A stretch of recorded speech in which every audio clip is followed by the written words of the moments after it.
Alright guys, kaka-out ko lang. Dito kami ni sa Giant. Lasya, lasya, lasya, lasya.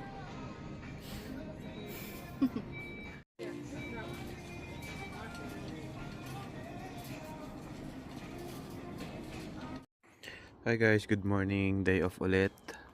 It's the weekend. And peace ngayon. Grabe guys. Talagang ano na. Malamig na. Lalo na pag umaga, yung mga ganito. Yan, so walking lang. Medyo nag-i-improve na ang ating labs. Masaya naman ako kahit may konting hindi naman drastic yung change. Pero at least may improvement. So tuloy-tuloy lang.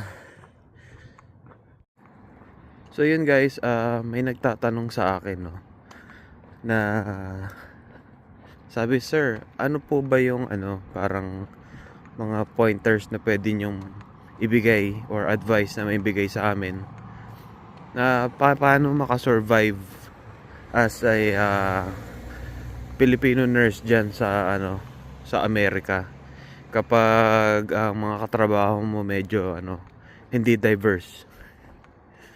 So nagkaroon ako ng idea dun and I came up with the topic. So yun guys, pag-usapan natin to. Alright, pag-usapan natin to. So of course, alam naman natin na unang-una dyan, nursing knowledge. Kailangan ipakita nyo rin sa kanila na competitive kayo in regards to nursing knowledge and experience, of course. Kaya nga mas advisable na na mag-bedside kayo, may current bedside experience kayo kasi may kita nila yung galaw nyo Nakikita nila na kung may experience ka o wala dahil sa confidence mo sa skill at saka sa pakikipag-usap. Yun ang short answer ko when it comes to yung importance ng nursing knowledge. Pangalawa, gusto ko lang i-point out minsan yung ano ba to? Minsan delikadesa, hindi yun yung mag-save sa'yo Pero ang talaga magsisave sa inyo sa adjustment dito sa sa workplace dito sa Amerika, lalo na sa hospital, yung pakikisama. Alam niyo naman tayo mga Pilipino, magaling tayo diyan pero of course hindi lahat pero gusto ko lang i-point out para mag-survive kayo sa ganong klaseng environment na hindi masyado diverse lalo na kung wala kayong mga Pilipinong kasama doon. Manganga pa talaga kayo pero tawag dito, pero sa ganda lang ng pakikisama yan syempre for example kapag nakikita mo yung kunyari nagsha-shadow ka pa lang, yung mga kasama mo, mga magiging kasama mo or katrabaho mo dun sa unit mo, parang mga snob o tawag dito, ang advice ko lang sa inyo, timplahin nyo lang sila Ako, paano ako nakasurvive sa workplace ko na ako lang yung nag-iisang Asian dun. Lang, may kisama ka lang, may joke ka lang, alam niyo yun. May kipagbiro-biroan ka lang. Dapat cool ka lang talaga Minsan doon nag-uumpisa yung ganda ng samahan sa mga sa kultura nila Pag nakikisama ka, nakikiride ka sa mga nila, sa mga trip nila. Pero of course may limitation. Yung alam mo lang na it will not harm yung job responsibilities mo, and it will not harm your reputation. Tamang tamang fun lang kasi guys, ang hirap naman, for example nag-uumpisa pa lang kayo tapos may pinapatunayan ka na, pagtitripan ka talaga kasi syempre kahit naman sa Pilipinas, 'di ba? Ganun naman paano kapag kayo yung mga grupo ng mga matatagal na doon, tapos may bagong hire na ganito agad. Syempre, ilalagay nyo rin yung yung sarili nyo sa sitwasyon ng iba, lalo na sa sitwasyon ng mga matatagal na doon, 'di ba? Kapag sa umpisa pa lang ganyan ka na, syempre, sigurado iisipin nila na bago-bago na ito, hindi pa naman natin siya kilala, tapos ganyan na siya. So, 'di ba? Talagang kailangan makisama muna kayo hanggang sa ma-build niyo yung relationship, kasi hindi niyo pa na-earn 'yun. Kasi it's a human nature naman talaga na sabihin natin, kakilala mo lang dun sa isang tao, makikipagbiroon na sa ng ganun. Kaya parang medyo na yun, medyo off. So, lang yun example lang yun. So, ang pinapoint ko talaga dito, i-build nyo yung gandang samahan. Doon kayo magsa-survive sa isang environment kapag maganda ang pakikisama. Kasi kahit anong skills pa yan, anong nursing knowledge pa yan, kung hindi ka magaling makisama, talagang ma-outnumber ka talaga. Ibig sabihin na ma-outnumber, pag-uusapan ka nila, at parang lahat sila ganun ang tingin sa'yo. So, ayoko mangyari yun sa inyo. Kailangan kulang kayo. Alam nyo guys, pagtagal, marirealize nyo na yung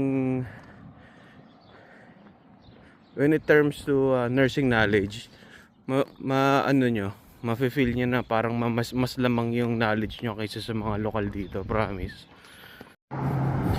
And always, kung kaya nyo lang naman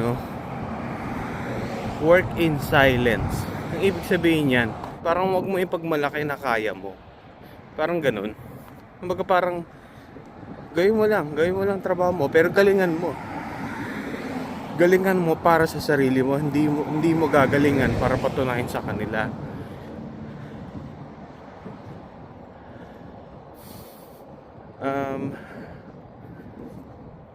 Ayun lang naman sa communication barrier, kung manotice nila yung accent mo na hindi ka nila maintindihan, hindi issue yun.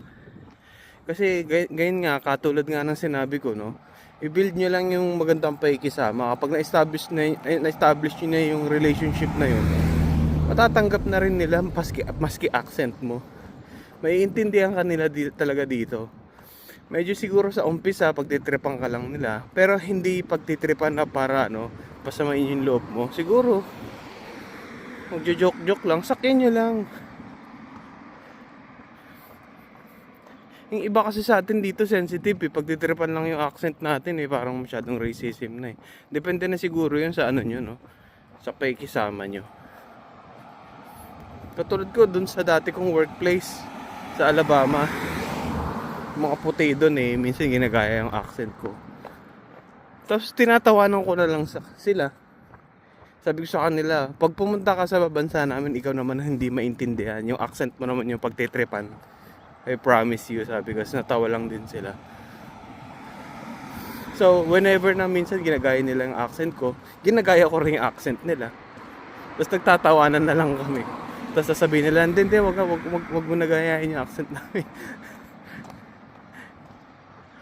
Parang ganun. So, minsan nadadaan sa gandang biruan Minsan wag kayo magiging sensitive sa unless yung obvious na racial attack talaga. Racial na talagang racism talaga na na topic, or alam niyo yun, abuse.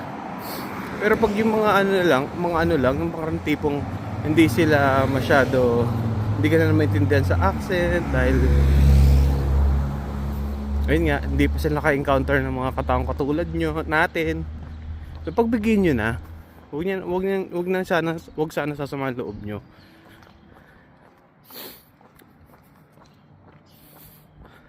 At saka maraming tao dito guys, gusto ko lang kayo paalalahanan. Maraming tao dito guys na makakatrabaho niya sobrang prangka, or sobrang parang hindi tumitingin sa, parang walang pinipiling barilin, parang ganun yung term. Yung tipong yung ano, walang pakialam kung may makakasakit yung sinasabi nila. Yung mga ganong tao guys, ano, intindihin nyo na lang. Makaka-encounter kayo ng ganun dito. Walang mintis, promise. May mga tao talaga dito na ano, minsan parang pakikialaman yung paano ka magtrabaho. Hindi naman sa iti-take over nila, no? Parang may masasabi lang sila na ano, sa kung paano ka magtrabaho. Ang ginagawa ko sa mga ganun, ano eh, silent treatment lang eh. Parang titignan mo lang sila tapos mananahimik ka lang.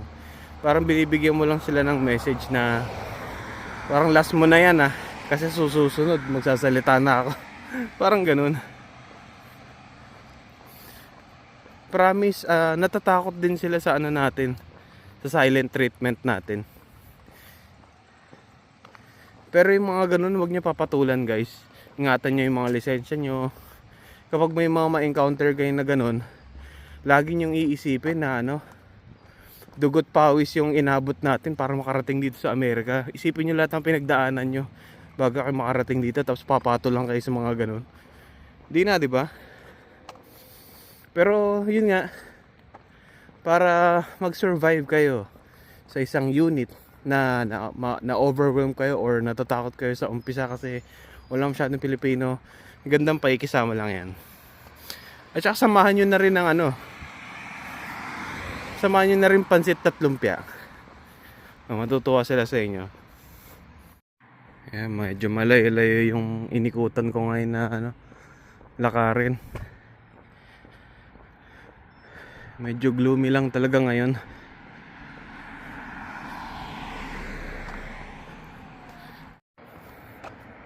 Alam niyo yung kagandahan kasi talaga sa diverse na ano na lugar. Kahit hindi na to related sa workplace, no, sa environment na lang. Alam niyo, minsan pag may makakausap kayo mga puti, ano, parang nag-shift na talaga yung ano nila, nag-shift na yung comprehension nila para maintindihan ka nila, maski anong accent pa yan. Alam niyo bang mas gugustuhin pa nilang makipag-usap sa broken English kaysa sa no English talaga eh. Kasi ano eh, kaya naman nilang pagdugtongin lahat ng mga ano, mga sinasabi mo para maintindihan nila kung ano yung what you're trying to say. So ganoon naman sila. Kaya huwag kayong matatakot dito makipag-communicate. Alam ko marami sa atin dyan na conscious. Kailangan tama yung grammar ko, kailangan maganda yung accent ko, kailangan gaya ko sila para maintindihan nila ako. No.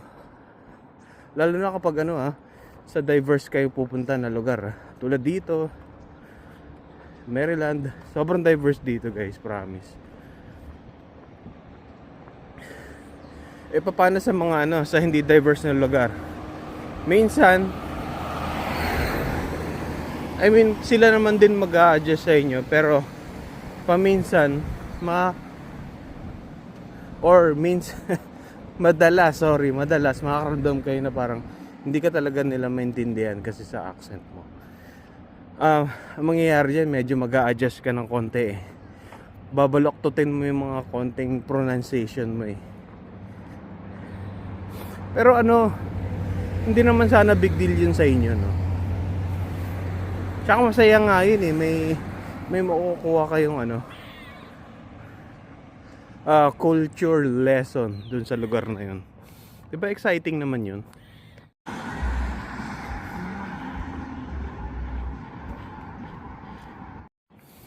Ayan na yung gas price dito guys, $2.89. Tsaka ano, pahabol lang, kahit siguro gaano kayo katagal nagtatrabaho sa ibang hospital or pagbago kayo dun sa workplace nyo, huwag nyo naman ipakita na ano, huwag naman na kayo muna magmarunong. Ipakita nyo na ano, na marunong kayong sumunod sa policy nila dahil bago ka. Kasi kung ikaw yung leader, syempre gusto mo dun sa bagong hire, eh nakikita mo naman na ano, na tama yung ginagawa niya at nakakasunod siya sa mga policies ng ng bagong workplace niya, 'di ba? So yun lang. Mahulog na yung mga dahon dito, guys.